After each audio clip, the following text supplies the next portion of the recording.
उशीर झाला पाटील. खोटं बोलू नको. मला मारू नका. मला म्हणे 10 वाजता मळ्यामध्ये मी भाकरी घेऊन येते. तुला टाईम का झाला राणी ग?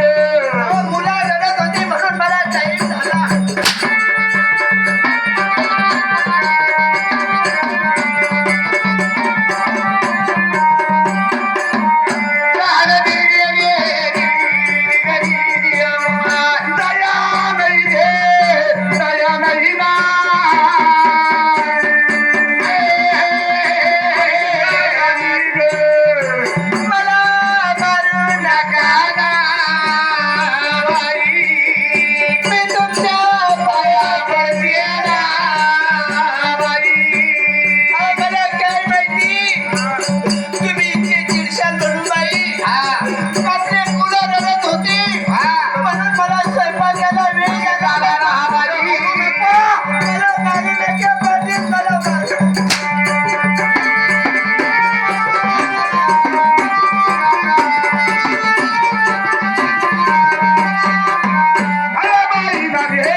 म्हणून राजाचा मुलगा सहदेव अंतर्जनाची मुलगी ती अलकावती असतानी म्हणून ती अलकावती काय बोलते त्या खंडू पात्राला, आया परमेश्वरा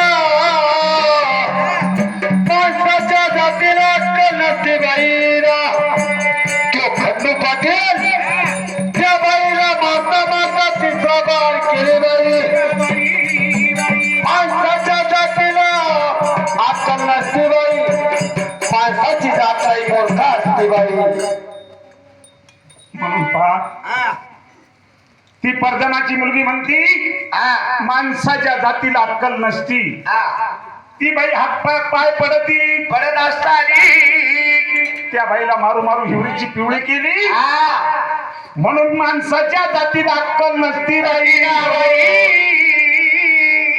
ती बाई त्या खंडू पाटलाला बोलली, पण राजाचा मुलगा त्या समोर उभा होता. म्हणून तो मुलगा काय म्हणतो, ही परजनाची मुलगी त्या खंडू पाटलाला बोलली नाही, ही मला म्हणली की माणसाची जात मूर्ख आहे, मी हिच्या संग लग्न करणार आणि मी माझ्या घरी नेणार. लग्न लावून नेण्याच्या नंतर मी विचारणार की माणसाची जात मूर्ख कशी आहे. म्हणून त्या राजाचा मुलगा सहदेव घरी आला आणि कोपऱ्यामध्ये जाऊन बसलेला. हो